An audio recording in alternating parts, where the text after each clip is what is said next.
December 25న Nellore Ambedkar భవనంలో నవయాన బౌద్ధ ధర్మ స్వీకరణ మహోత్సవం జరుగుతుందని, ఈ కార్యక్రమానికి పెద్ద సంఖ్యలో తరలి రావాలని ఏడీపీఎస్ అధ్యక్షులు ఇంగిలాల రామచంద్రారావు పిలుపునిచ్చారు. ఈ సందర్భంగా నెల్లూరు జిల్లా వింజమూరులోని ఆర్ఎన్బి గెస్ట్ హౌస్ లో ఏడీపీఎస్ ఆధ్వర్యంలో మీడియా సమావేశం నిర్వహించి మాట్లాడారు. భౌతిక బానిసత్వం కన్నా మానసిక బానిసత్వం అత్యంత ప్రమాదకరమైనదని తెలియజేశారు. డాక్టర్ బాబాసాహెబ్ అంబేద్కర్ అడుగుజాడల్లో నడవడమే దళిత వర్గాల సిద్ధాంతమని ఆయన కొనియాడారు. ఈ కార్యక్రమంలో ఏడీపీఎస్ రాష్ట్ర కార్యవర్గ సభ్యులు నిజమాల ప్రసాద్, జిల్లా కార్యవర్గ సభ్యులు చెన్నయ్య, చిన్న అంకులయ్య, కృష్ణ, శ్రీనివాసులు, రాములు, కేశవరావు, మస్తాన్ తదితరులు పాల్గొన్నారు. అంటే ఇవి స్థూలంగా చెప్పాలంటే రెండు రకాలు. ఒకటి మానసిక బానిసత్వం, రెండోది భౌతిక బానిసత్వం. మానసిక బానిసత్వంలో మళ్ళీ మూడు రకాలు ఉన్నాయి. మతపరమైన బానిసత్వం, సాంస్కృతిక బానిసత్వం, తాత్విక బానిసత్వం. భౌతిక బానిసత్వంలో మళ్ళీ మూడు రకాలు ఉన్నాయి. సాంఘిక బానిసత్వం, ఆర్థిక బానిసత్వం, రాజకీయ బానిసత్వం. అంటే ప్రపంచ మానవాళికి మొత్తానికి ఈ 6 రకాల బానిసత్వంలో ఉన్నారు. మన దేశంలో కూడా, మన దేశంలో ఉన్న బహుజనులు, ఎస్సీలు, ఎస్టీలు, బీసీలు, మైనార్టీలు ఈ 6 రకాల బానిసత్వాల్లో ఉన్నారు. ఈ 6 రకాల బానిసత్వంలో ప్రధానంగా మానసిక బానిసత్వం అనేది ఏదైతే ఉందో అది మిగతా అన్ని రకాల బానిసత్వానికి పునాదిగా ఉంటూ వీళ్ళు బానిసత్వాన్ని ఎంజాయ్ చేసే స్థితిలో ఉండిపోతారు. బానిసత్వాన్ని ఎంజాయ్ చేసే స్థితిలో ఉన్నవాళ్ళు దానికి వ్యతిరేకంగా తిరుగుబాటు చేయలేరు. ఇప్పుడు బాబాసాహెబ్ అంబేద్కర్ ఈ దేశంలో పుట్టి ఈ దేశంలో ఉన్న కుల వ్యవస్థ, హిందూ మతం, అది ఎస్సీ, ఎస్టీ, బీసీలని మానసిక బానిసత్వంలో అది ఉంచేసి తన ధర్మశాస్త్రాలతో అణిచివేత అంటే దోపిడి, అవమానించడం అన్నిటినీ చేస్తూ ఉంది. ఈ సమాజానికి మతం పేరుతో బ్రాహ్మణుడు అధిపతి అయిపోయాడు. ఈ బ్రాహ్మణుడు వాడిని పరిశీలిస్తే మనం వస్తూత్పత్తిదారుడు కాదు, వాడు భావజాల ఉత్పత్తిదారుడు. వస్తూత్పత్తిదారులైనటువంటి అందరినీ అంటే శూద్రులను కావచ్చు, అతి శూద్రులను కావచ్చు, దోచుకొని తినడమే వాడి పని. అయితే దానికే ఒక మాట అన్నాడు ఆయన, brains are controlled by the Brahmins అన్నాడు, bellies are controlled by the Banias అన్నాడు.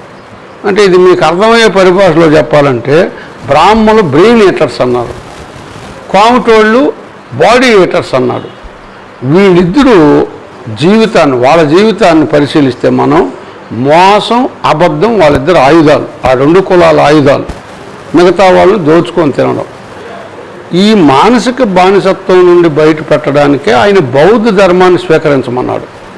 ఈ బౌద్ధ ధర్మాన్ని స్వీకరించి వీళ్ళు మానసిక బానిసత్వం నుండి బయటపడితే, మానసిక విమోచన పొందితే సాంఘిక బానిసత్వాన్ని, ఆర్థిక బానిసత్వాన్ని, రాజకీయ బానిసత్వాన్ని వీళ్ళు పోగొట్టుకునేదానికి వీరోచితంగా శత్రువుకు వ్యతిరేకంగా పోరాటం చేయగలరు. అప్పుడు వాళ్ళు బయటపడగలరు. అంటే మానసిక బానిసత్వం అత్యంత ప్రమాదకరమైంది.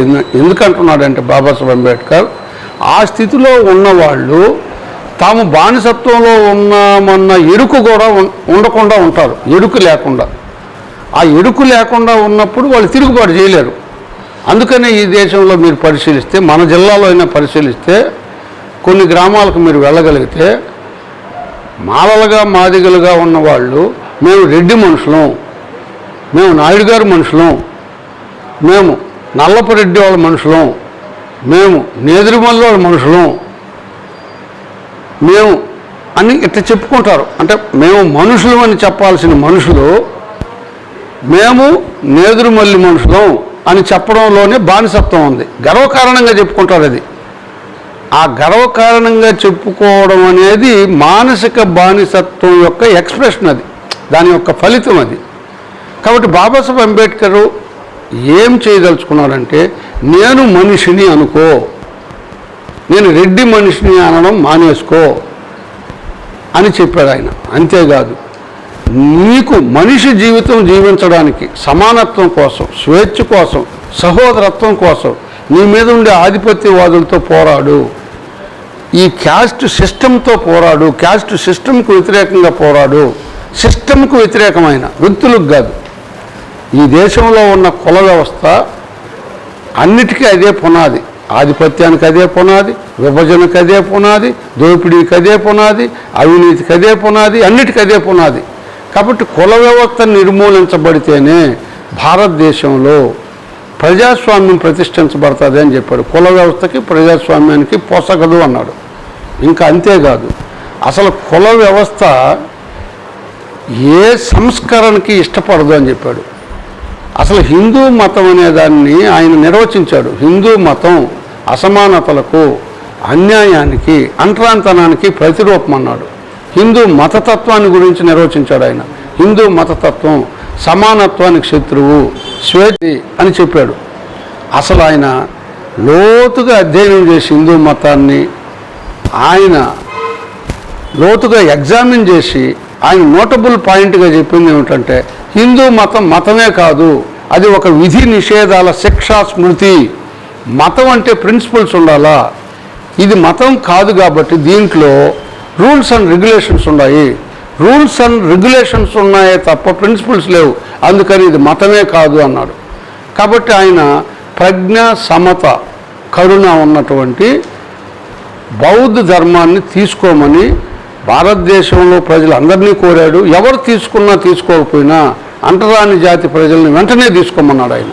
ఎందుకంటే అదే ఆర్థిక బానిసత్వానికి, సాంఘిక బానిసత్వానికి, రాజకీయ బానిసత్వానికి మూలంగా ఉందని చెప్పాడు.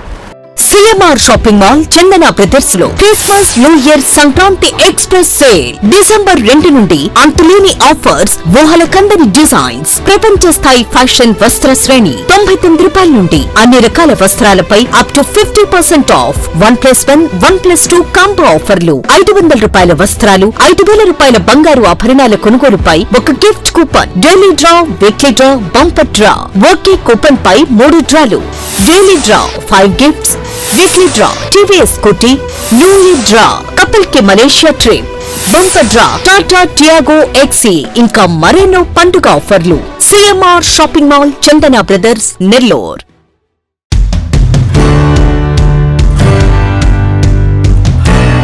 Siddhartha endocrine and dermatology hospital ప్రారంభం. సింహాపురి ప్రజలకు అత్యాధునిక సౌకర్యాలు, అత్యుత్తమ ప్రమాణాలతో పాటు మెరుగైన వైద్య సేవలు అందించేందుకు సిద్ధార్థ ఎండోక్రైన్ అండ్ డెర్మటాలజీ పేరిట మా తనయులు నూతనంగా అందుబాటులోకి తెచ్చిన హాస్పిటల్ ప్రారంభోత్సవంలో మీరు కుటుంబ సమేతంగా పాల్గొని ఆశీస్సులు అందించాలని కోరుతున్నాం. డిసెంబర్ 8వ తేదీ ఆదివారం ఉదయం 9:30 సిద్ధార్థ ఎండోక్రైన్ అండ్ డెర్మటాలజీ నూతన హాస్పిటల్ ప్రారంభం. టీడీపీ ఆఫీస్ దగ్గర, మినీ బైపాస్, నెల్లూరు. మా ఆహ్వానాన్ని మన్నించి మేము తలపెట్టిన శుభకార్యంను మీ రాకతో పరిపూర్ణం చేయాలని ఆశిస్తూ మీ డాక్టర్ జెడ్ శివప్రసాద్, పెళ్లకూరు శ్రీనివాసులరెడ్డి.